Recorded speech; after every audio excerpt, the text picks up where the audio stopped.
watched us as we've done the show. We're now joined by Mike Scarborough, TigerBait.com. Nobody knows LSU better than he does, and he joins us on 365 Sports. Mike, what is the interest level, the focus, locked in feeling you get with LSU in tomorrow's game with Baylor? I think it's kind of a late arriving interest. I think also what probably plays into the late arriving interest is what LSU honestly has done in the transfer portal the last couple of weeks. Mm-hmm. I think that's changed the mood and the future outlook of the fan base. And I think now that you're, less than 24 hours away from kickoff, I think there's a lot of new interest. Of course, LSU, sold weeks ago their allotment of tickets, a huge LSU alumni base in the Houston area. And so I think it's going to be a really good game. Two teams that are evenly matched. It could go either way. Mike, you brought up the transfer portal. I know on 3, they're the number 1 ranked team in the transfer rankings right now with 14 guys, including 8 4-stars. Just what's been kind of the recipe that Brian Kelly's cooked up there and just the focus of the portal here early on? It's amazing. I mean, I'll be honest with you. 3 weeks ago, 3 or 4 weeks ago, I was very skeptical. And what they've done has been absolutely amazing. Give major credit to Brian Kelly, his staff, Austin Thomas, the Bayou Traditions Fund. I mean, look, it's all money now. Mm-hmm. And certainly there was a lot of money that was freed up when Bryce Underwood flipped the prize 5-star quarterback that made a lot of it possible. But they've got just about everything they needed. I'd like to see him get another tight end. Another defensive back or two. But there'll be time for that. You still got a spring portal period.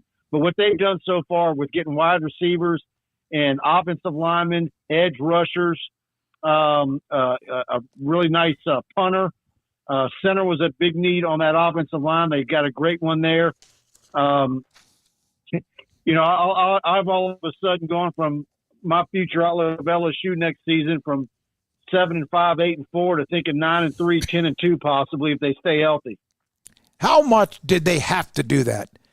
This has been a team that it just kind of existed in a way. Garrett, of course, Garrett, producing our show, has been kind of not happy about this team, and even from the beginning kind of called it. So how critical was some sort of feel good to close out this year? It's very, very important. And look, no doubt about it. You get these 14 practices in December, and if you can win the bowl game, regardless of whether you think it matters in the grand scheme or not, it's better than having a 5th loss. And then you go into the off-season program, like BK said, that one of his early or late November, early December press conferences, he's going to have 37 either redshirt or true freshmen in his off-season conditioning program, plus all these transfer portal guys that will show up at midterm. So, you get to spring football, and it's going to be, I think, very exciting. And, but I think a big part of it, too, is I think the reason why there was, not only the skepticism, but even though I think the schedule on paper is not bad, it still flips in the negative way for LSU next year. Because you open up at Clemson. LSU, of course, has lost 5 straight openers.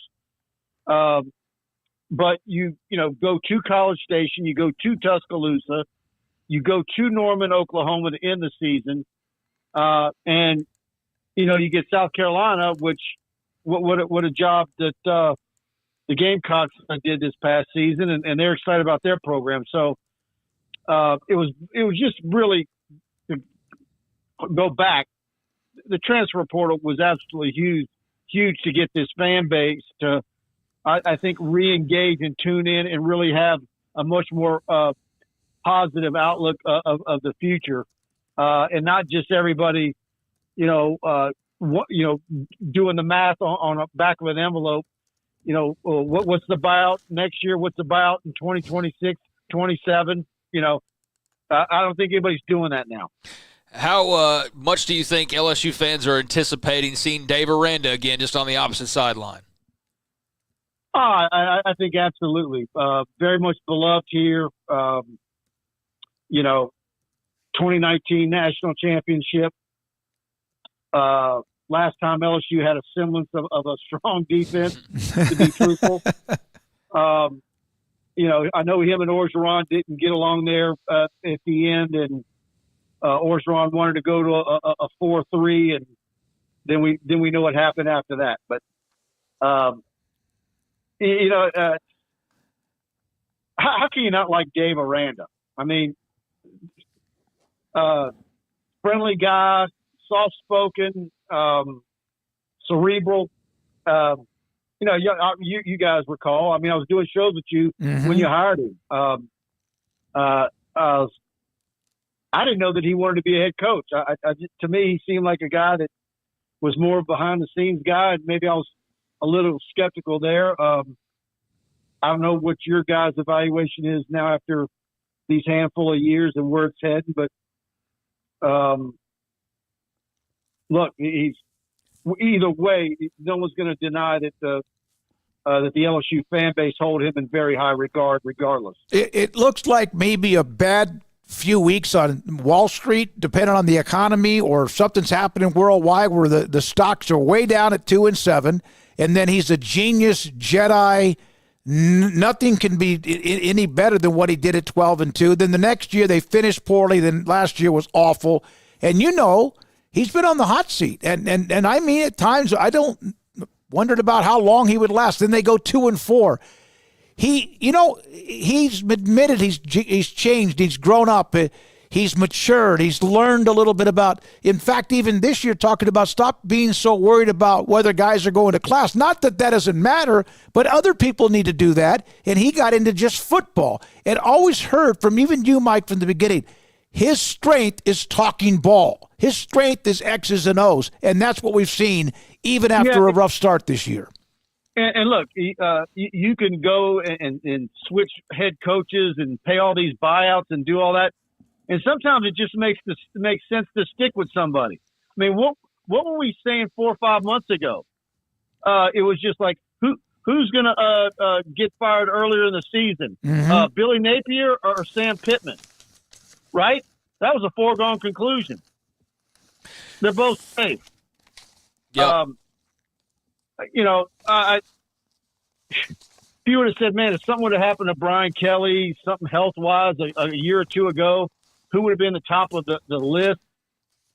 You would have said Norvell. Now you'd laugh at that. It's coaching is a fickle thing, and there's some very smart and strong coaches that lose their jobs, and sometimes you just need to stick it out, I think.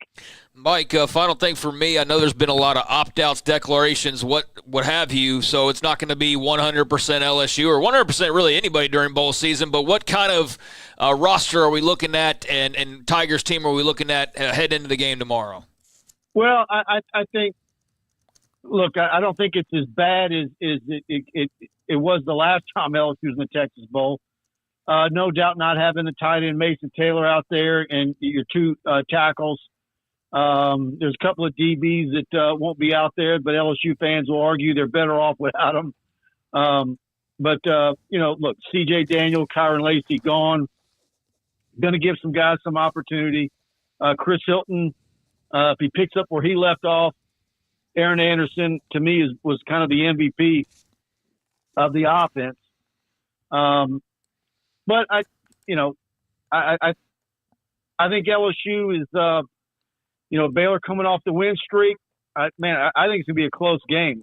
Brian Lazar, our senior writer, is predicting LSU by 3. I know Preston Guy, who Garrett's going to do a show with later on, is going to pick LSU to lose tomorrow. And I haven't figured out where I'm at, but I could go either way, to be honest. Mike, would you agree or disagree? And a lot of times it's where you are, and we try to be as open-minded on this, conference pride as anyone, and understand what the SEC has, what they deliver, what they've done when it comes to national championships.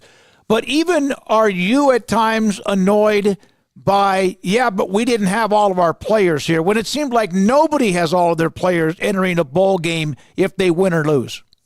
No, the only teams that are holding on to everybody's are playoff teams. If you're not in the playoffs and you're in these secondary bowls, you're going to have lots of opt-outs. That's just how it's going to be. I think overall, though, I think LSU's probably faring a little bit better as far as that regards than they have in previous years. But I think the other part of it, talking about conference pride and what we're seeing in these games, and I think part of the reason why, and I get accused of being negative on LSU a bit, I was at 8-4 to start the season, and after they lost the opener, I was thinking 7-5 could be a real possibility. But I think every fan base from an SEC perspective is recalibrating what their expectations are. Even those teams from the SEC that made the playoffs. Mm-hmm. Nobody is deep anymore. I maintain none of these SEC teams that are in the playoffs could stay on the field with the top 2 or 3 SEC teams from a decade ago. They're just not as deep. But between NIL, transfer portal, so forth, I don't know if it's ever going to get back to where you're looking at a Georgia or the 2011 LSU Alabama or 2019 LSU or 2020 Alabama, whatever you want to bring up, where you can say, oh yeah, they're about to lose 13 guys to the draft, but look what they've got behind them. None of these schools have a whole lot behind them anymore. They're just not deep. Who are the juggernaut teams? That's why you see these teams barely inside the top 25 or not in the top 25, being real factors to beat top 5 opponents.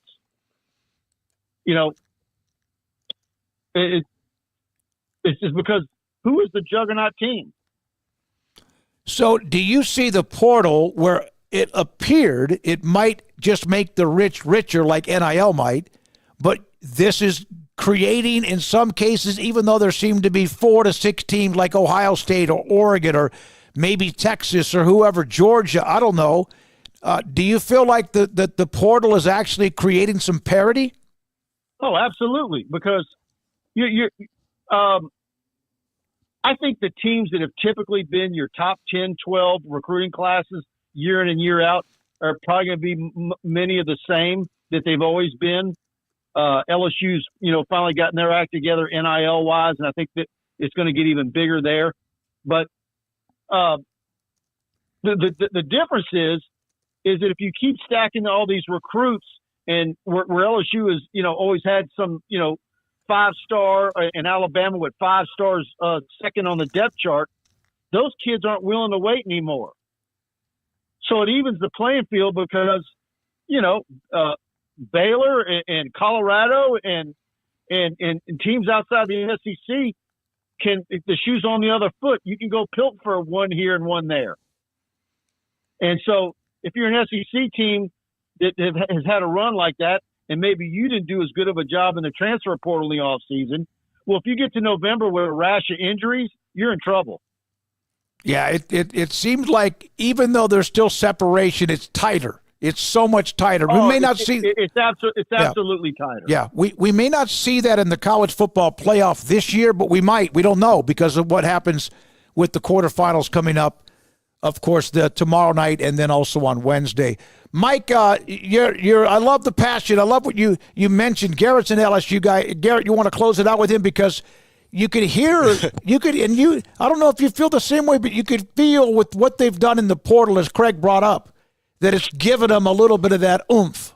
No, it really has. I think that it's been impressive what they've been able to do through the portal. And also with that, Mike, is having Harold Perkins back next year to go with the additions you brought into the portal. What does that mean for this team? And was that something that y'all saw coming down there, or was that kind of a pleasant surprise? Yeah, I've been knowing for a month Perkins was coming back. Okay. And we were talking about it on every show, our live shows every week. And the only thing I'm dreading about that is the question every press conference in the spring and off season: how healthy is Perkins, and is he finally going to turn into a legit linebacker or star, or how are you finally going to be able to find a way to utilize him where he's a true guy on every down? And so that's not going to change. That we've had those same questions the last few years, but I think Baker on that side of the ball. I'll say this: I think Baker and what he's going to have, particularly now with those edge rushers that they've added. He's about to start putting together some defenses that I think are going to get LSU back to what you're expecting and back to what is close to some of those Dave Aranda defenses. I absolutely believe that. So do they know what the hell they're going to do with Perkins? Are they going to put him in a position to be who he was as a freshman, or are they still confused by that? We'll see. The problem with Perkins is he's got a running back body. He doesn't have the length of a typical edge rusher.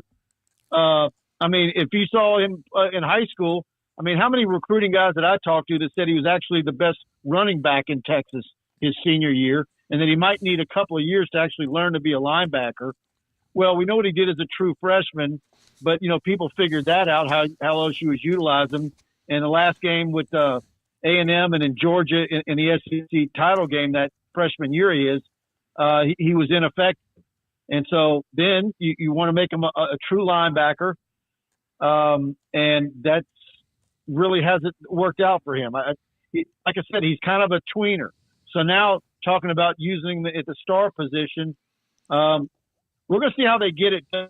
I mean, the fact of the matter is a defense that did improve. What was it? I think it finished 53rd. Is that right? The linebacker position was probably the strength of the defense.